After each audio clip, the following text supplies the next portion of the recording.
वो offer letter generate करता है तो उसपे अमाउंट बहुत ज़्यादा लिखा रहता है, तो क्या उसमें कम कुछ करके दे सकते हैं? नहीं, अमाउंट जितना लिखा हुआ होगा हाँ। आपको पैसा बोलता है कि आपको उतना ही देना होगा। कभी-कभी बोलता है, मान लीजिए कि कॉलेज पे भी डिपेंड करता है। कोई-कोई कॉलेज होता है जो प्राइवेट होता है तो उसको पैसा का भूख होता है। प्राइवेट बेसिकली पैसा ही देखता है। मान लीजिए कि 50,000 रुपए बोला या 20-30,000 रुपए ही बोला सीट बुक करने के करने के लिए। हाँ। तो आपको यह है कि नहीं 30,000 रुपए मैं अभी नहीं दे सकता हूँ, हम 20,000 रुपए आपको देंगे। हाँ। तो वो बोलेगा कि नहीं, वो नहीं मानेगा, शुरुआत में वो नहीं मानेगा। हाँ। 20 या 25 पे जाइए, 26 पे जाइए, हाँ। तो 2-4 हजार 5,000 रुपए तक कम हो सकता है। हाँ। लेकिन बहुत अधिकतर बहुत ही कम केस में होता है। ऐसे आपको उतना देना ही होता है। किसी तरह से उसका भी एक तरह के चाल ही होता है। ऐसा नहीं है कि आप मना कर दीजिएगा तो लास्ट में वो आपको फोन करेगा प्राइवेट वाला कि आप ले लीजिए सर इतना पर भी, बाद में हमको पे कर दीजिएगा एडमिशन लेने के बाद। लेकिन जो होता है अधिकतर चाहता है कि हमको पूरा से पूरा दे। अब बच्चा जो है अधिकतर जो फेर में पड़ जाता है, जितना बोलता है उसको उतना देना पड़ जाता है। तो तुमको ये भी लगता है कि वो लोग प्रेशर बनाता है? इसमें क्या होता है ना कि एक बार आप पैसा दे दिए 20,000 रुपए, तो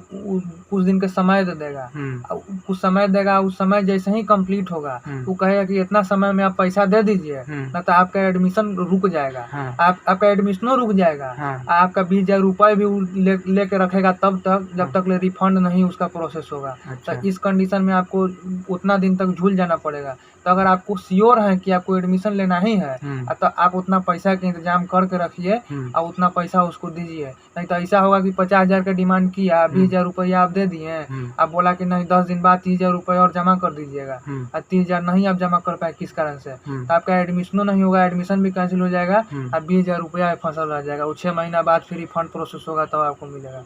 ग्रेजुएशन का तुम्हारा रिजल्ट आ गया बीए का, और फिर उसका तुम्हारा एंट्रेंस एग्जाम का भी रिजल्ट आ गया, तुम्हारा कॉलेज भी शॉर्टलिस्ट हो गया, तो उसके बाद जो 2-3 महीना बचता है उसमें क्या करना चाहिए और कैसे यूटिलाइज करना चाहिए? देखो भाई, हम जहाँ तक यूटिलाइज तो हम नहीं कर पाए, लेकिन हम यही सजेशन देना चाहते हैं ना कि कोई भी स्टूडेंट को जो है तो वो 3 महीना जो है उसको यूटिलाइज करना चाहिए अपना सेल्फ ग्रोथ पे, जो कि उसको आगे चल के काम देगा। तो एमबीए में वो कोई भी कॉलेज में पढ़ने के लिए जाएगा तो उसको जो सिलेबस है उस सिलेबस से उसको अवगत हो जाना पड़ेगा। पहले ही उसको देख लेना पड़ेगा कि क्या क्या मेरा सिलेबस है।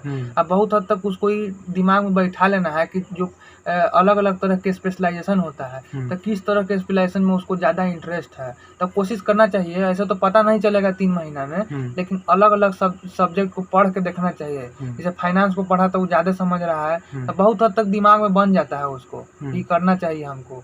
तो इस तरह से ये सब चीज़ शॉर्टलिस्ट करना चाहिए, सिलेबस अपना देख लेना चाहिए। 2 महीना में 3 महीना में समय आपको मिला है, इंग्लिश पे फोकस करना चाहिए, क्या कि इंग्लिश जो है इंग्लिश बहुत इंपॉर्टेंट है। इंग्लिश कॉर्पोरेट सेक्टर में बहुत इंपॉर्टेंट है। तो लेकिन आपको इंग्लिश नहीं आता है, नॉलेज आपके पास बहुत है, तो हिंदी में भाई वहाँ पर कोई ग्रोथ का ये चांस नहीं है, बहुत कम है। 3 महीना का जो इंटर्नशिप वगैरह करना चाहिए कि नहीं करना चाहिए? हाँ, इंटर्नशिप का जो अभी तुम बताया है तो इंटर्नशिप पे भी उसको 3 महीना का इंटर्नशिप कम से कम, देखो 2 तरह का इंटर्नशिप होता है। एक होता है 10 दिन, 12 दिन, 15 दिन का।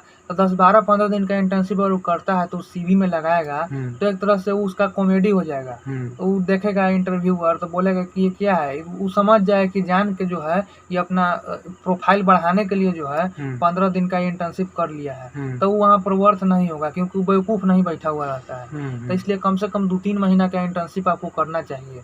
3 महीना एकदम बिल्कुल सही समय है जो तुम बोला है अभी।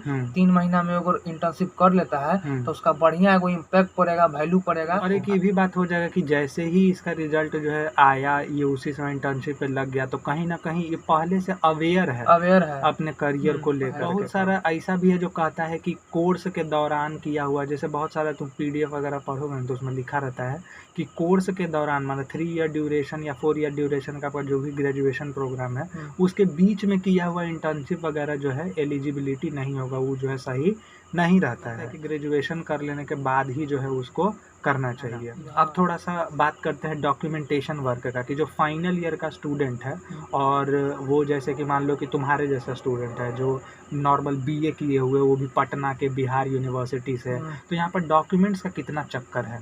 यहाँ पर भाई डॉक्यूमेंट्स का बहुत चक्कर है। हम जैसे हैं पाटलिपुत्र यूनिवर्सिटी से पास आउट है, मान लीजिए कोई स्टूडेंट दिल्ली में नाम लिखा लिया है अपना एमबीए में, तो उसको तो जाना है, तो वहाँ पर वो समय दे देता है कि इतना समय में हमको सब माइग्रेशन चाहिए, मार्कशीट चाहिए, और भी अलग अलग जो सर्टिफिकेट जरूरी है, प्रोविजनल चाहिए, CLC वगैरह जो भी है, CLC चाहिए, TC जिसको बोलते हैं, ये सब चाहिए।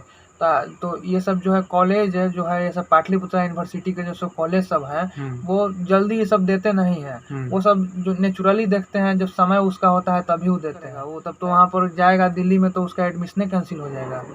नहीं, तो ऐसे नहीं, वो समय देगा। तो एक और चीज़ होता है कि अगर आप दौड़ते हैं इस सब में, कॉलेज में दौड़ते हैं, यूनिवर्सिटी में दौड़ते हैं, तो एडिशनल आपको पैसा देना पड़ेगा इसके लिए। चाहे जितना भी कॉलेज वाला पैसा मांगे उतना दे दीजिए।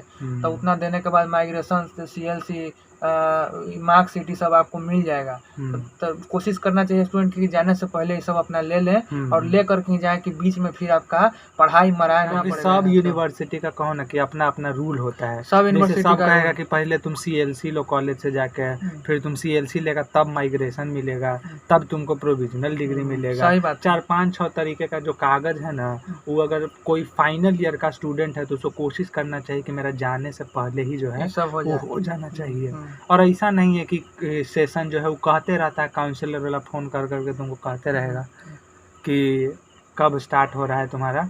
ऐसे तो बोलेगा कि ना अप्रैल एंड में, कोई बोल देगा मई में स्टार्ट हो रहा है, कोई जून में, कोई जुलाई में। लेकिन असल सच्चाई यही है कि या तो जुलाई के लास्ट में स्टार्ट होगा, नहीं तो अगस्त के महीना में किसी न किसी हाल में तो स्टार्ट होना ही होना है। चलो बन गया तुम्हारा।